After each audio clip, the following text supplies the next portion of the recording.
Well, this is what I'm was just mentioning. On the one hand, we don't know exactly how the U.S. responds. Basically, the U.S. seems to be supportive of this move that was taken recently between the Prime Minister Masroor Barzani and the leaders of these oil companies. In addition to, of course, he will have his meetings with other members of Congress, with senior officials in the State Department, Defense Department, and other as well positions of power in the United States. Nevertheless, the main points that I wanted to say here is that the United States also will try probably to put pressure on Baghdad to reach an agreement with Erbil. The question is, will this be sufficient? A lot of it will depend on also how events develop in the region as a whole, and what happens between Iran and the United States negotiations. I think that is going to be very significant also. In addition to this, you have to keep in mind also that the U.S. has interests in Iraq. The question as well, they want to protect those interests, so they want to protect interests that are within the central government, and as well as those within the regional government regions. So basically, this is an important test that we're going to see how Washington will move. I mean, we know that pressures that if you take a look at previous examples of how Washington will try to pressure the governments, various governments, whether it's in Baghdad or someplace else. Sometimes it's basically withdrawal of support in certain areas or areas of cooperation between them. It may impose also sanctions, as was seen in the past. Beyond that, I think it's too difficult to say because, first of all, one of the things that President Trump has always talked about is that he wants to be the peace president. Whether to what extent he's able of doing that, but there's no doubt that he has been trying to make some deals in this area. One with the Ukraine, for example, and Russia. The other one is seeing if he can move on the Gaza front between, and yet at the same time there are limitations even to the power and influence of the United States. And also, especially if we see a great deal of tensions, the U.S. has tensions also in its relationship with China, and it's trying to make a deal with Russia. So basically, there are limits to what the U.S. can do. So what it finds in its own interest at a certain period, it will support that position. And I think that's what we are likely to see in this area. Not only in Iraq, but in a lot of places.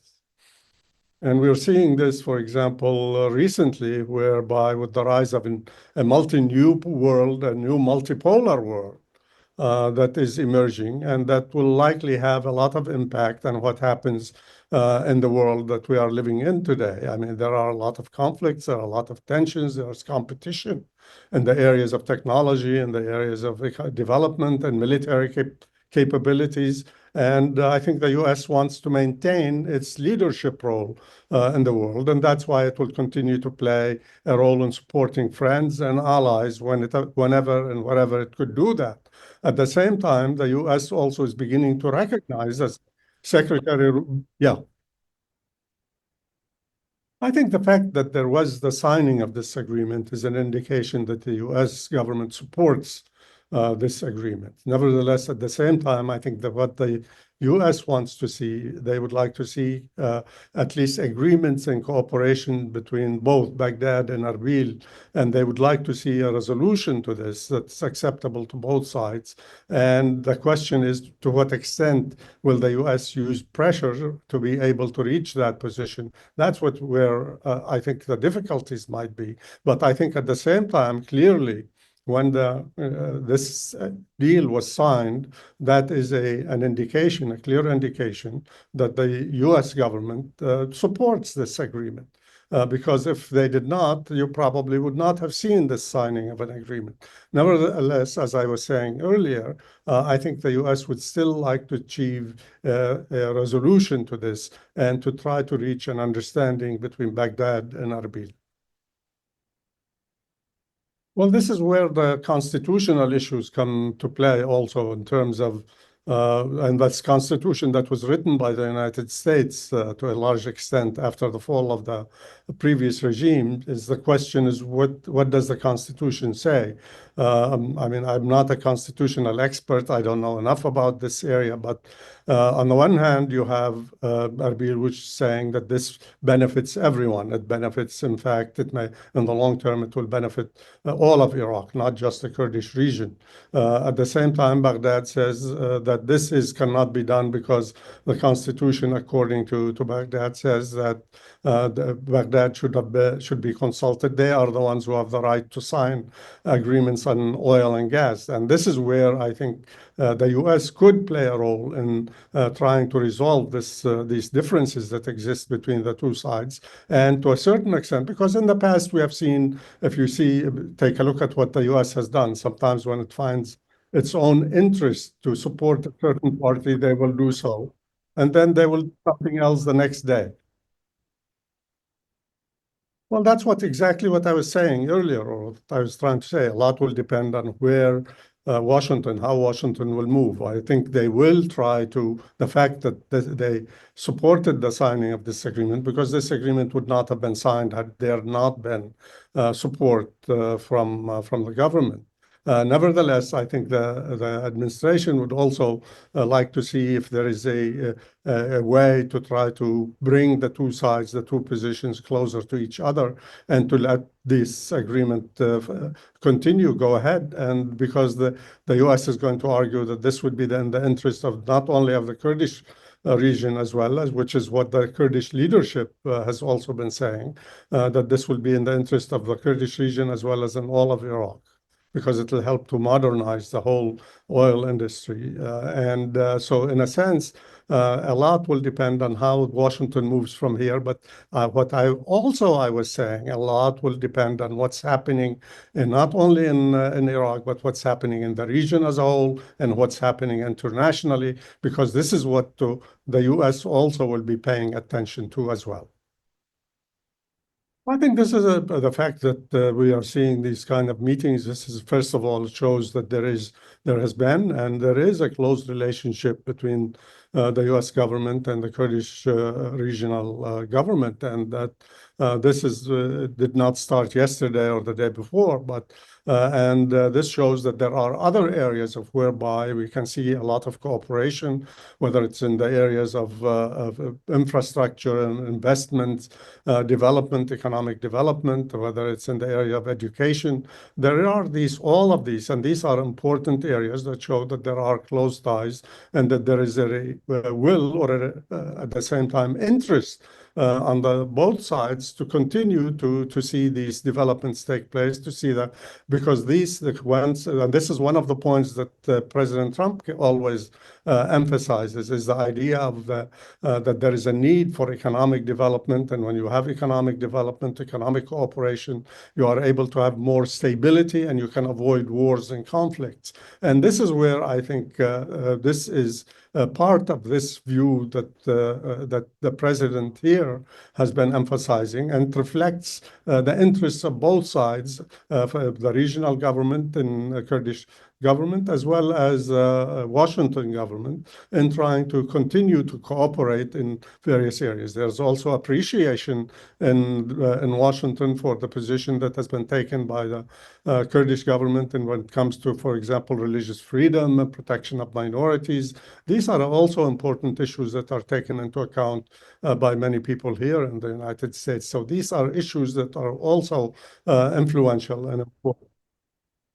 Well, there's no doubt that would be also the fact that there is a great deal of sympathy in the United States for Kurdish rights and this is not only among certain segments of the population, but that you find it even among some people within the congressional community, within other areas, academic communities. But at the same time, also, if we look at the history, sometimes you see a different situation. It depends on the era and on the time. If you take a look as we've studied the history of the relationship, yes, there are many times when you hear from many senior American officials of how the Kurds are great fighters. They are people who are fighting for their rights, cultural rights, nationalist rights, political rights, and they deserve support. At the same time, when you see abandonment of the Kurds, so you have both sides of this. Now, what determines this? And this is what your question is usually relations between are based on interests. If the U.S. believes that it has interests, then that will continue to support a certain policy, then the U.S. will do that. But if it sees that it does not have its interests at stake, or it may see that if it continues with such a policy, they'll have negative consequences, they change their policy. So relations among countries are not based, except very, very rarely, relations are based on interests. Political interests, economic interests, strategic interests. If these exist, you'll see strong ties, you'll see support. And if they don't exist, then you do not have that kind of support that you wish. Then that would be a normal kind of relationship that could go up or down as things fly. But basically, the U.S. looks at its policies in terms of its own interests. That's it. That's a very good question. I mean, also, the reason why you have the support for Israel is that Israel has a strong lobby. It has allies, friends in Washington and the United States who influence the political developments, who contribute a lot of money to the campaigns of senior officials in the United States government. And because sometimes they see, perhaps as they look, some of them see Israel as a bastion for U.S. interests in the region. Although recently you saw an article, for example, that was written by a very prominent American correspondent and analyst, Thomas Friedman, who happens to be Jewish, and he said Netanyahu is not a friend. He wrote a letter to President Trump saying that Mr. President, you should realize that Mr. Netanyahu is not a friend of the United States. And it was a long article, but I mean, this is one of the main points that was mentioned. So there are, again, it's interests, whether on the domestic scene or international scene. And the perception of that interest is what determines a U.S. policy. Basically, I would say that it's important to have a good relationship with powers that have influence in the area. It's good relationship to have a good relationship also with the region that you live in and with your neighbors. So that's, I think, one of the main things. It's good to reach arrangements that would benefit a lot of parties, not only one or two parties. And I think that would be something that's very, very important. But I think building relations with other countries and creating areas of common interests is the best way to maintain and to establish long-term and solid relationships.